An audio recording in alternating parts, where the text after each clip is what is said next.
Vamos lá, é o nosso Dia a Dia News, Rádio Sociedade News, TR Agro, na cobertura da exposição agropecuária de Feira de Santana. Último dia do festejo da Expo Feira. Nós estamos ao lado do superintendente do PROCON, nosso querido Maurício Carvalho, para dar um banho de informações como foi o trabalho do PROCON durante esses dias. Um abraço para o senhor, seja bem-vindo à nossa cobertura. Fale como foi esse trabalho diante de um evento tão importante como a Expo Feira. Um grande abraço a você, Miro, a todos os nossos ouvintes, internautas, enfim, todos que nos assistem e nos ouvem hoje.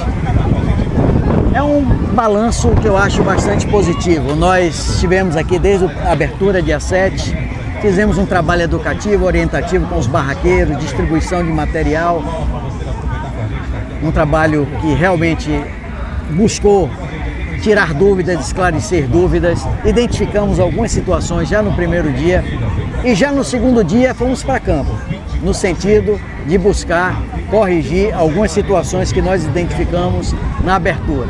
E aí já vieram as notificações.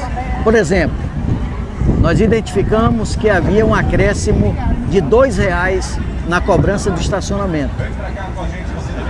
Esse aumento de R$ 2 para débito ou para crédito não estava correto.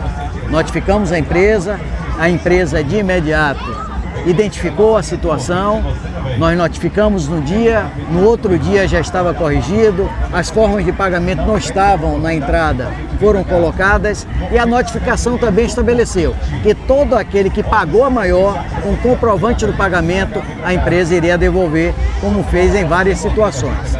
Identificamos também problemas com os parques de brinquedos. Sim. Identificamos. Um dos parques anunciava um período de duração de um brinquedo estava menor. Certamente que ia dar rotatividade muito grande e proibindo também, quer dizer, proibindo não, exigindo também que o acompanhante pagasse para acompanhar o seu filho. Isso está também incorreto. Notificamos os dois parques, no outro dia voltamos para identificar todas as situações. Um dos parques obedeceu, o outro não obedeceu, auto de constatação, vamos abrir um processo administrativo, o departamento jurídico vai decidir para que esse parque seja multado e nós vamos comunicar isso à Secretaria de Agricultura e à Secretaria de Administração, para que no próximo ano isso seja observado no critério da seleção. Muitas reclamações também em relação à cobrança nos restaurantes, sim, em algumas churrascarias. Fomos a campo, observamos as notas fiscais, recolhemos notas fiscais de compra que estão sendo analisadas e nós vamos identificar. Se houve vantagem excessiva, nós haveremos também de abrir um processo administrativo, fazer um auto de constatação e também, Miro, fazer com que isso já seja visto no próximo ano, antes de começar o evento. As regras têm que ser estabelecidas logo no momento da seleção, no momento que haja a concessão para aquele equipamento explorar aqui nesses dias. Identificamos de fato que o valor estava alto em relação à média e nós já estamos apurando. Apreendemos também 11 itens de produtos vencidos, entre refrigerantes e energéticos. Fizemos o descarte, fomos direcionados pela Secretaria de Agricultura para um local adequado e nós temos dito, e você sabe disso, que produto vencido é produto impróprio e no PROCON é tolerância zero. Descartado, recolhemos, a empresa notificada, mas não observamos mais nos demais dias nenhum outro produto vencido. Isso é um saldo positivo, porque uma quantidade que foi aqui comercializado foram apenas 11 itens que nós identificamos. E assim foi o nosso dia a dia. Estamos encerrando hoje. Quero aproveitar para parabenizar o Dia a Dia News da Rádio Sociedade Feira, ao seu programa, à sua equipe, parabenizar o governo municipal, o prefeito José Ronaldo, o secretário Sivonei, toda a equipe, né? Uma grande força-tarefa que foi vista aqui, eu acho, particularmente pela experiência de alguns anos aqui, em algumas pastas, que a Expo Feira foi um grande sucesso e tem tudo para o ano que vem ser melhor ainda. Só para tirar uma dúvida, quando a gente está falando dessa exploração, só que existe a questão também da livre concorrência, né? E a livre concorrência ela existe, mas um local como esse não pode ter direcionamentos, apontamentos econômicos para que possa nortear também essas cobranças? Porque, por exemplo, a gente está falando de valores, mas a gente também tem que falar de qualidade. E essa qualidade, quem é que faz também esse controle? Miro, a sua pergunta é oportuna. A livre concorrência, ela deve sempre ser respeitada. Até mesmo se a gente for para o lado da comunicação, Sim. a gente vai observar que os programas são diferentes, que os patrocínios são diferentes, Os valores cobrados são diferentes, a qualidade também, é diferente. sim, perfeito. Tudo isso existe em qualquer segmento, né, da livre concorrência. Mas tem um detalhe, a livre concorrência não pode gerar vantagem excessiva. A vantagem excessiva, essa vantagem está tipificada no Código de Defesa do Consumidor. Você não pode usar a livre concorrência para cobrar valores absurdos muito acima da média, porque isso se caracteriza como uma vantagem excessiva. É isso que nós estamos observando. E como é que a gente observa isso? Através das notas fiscais.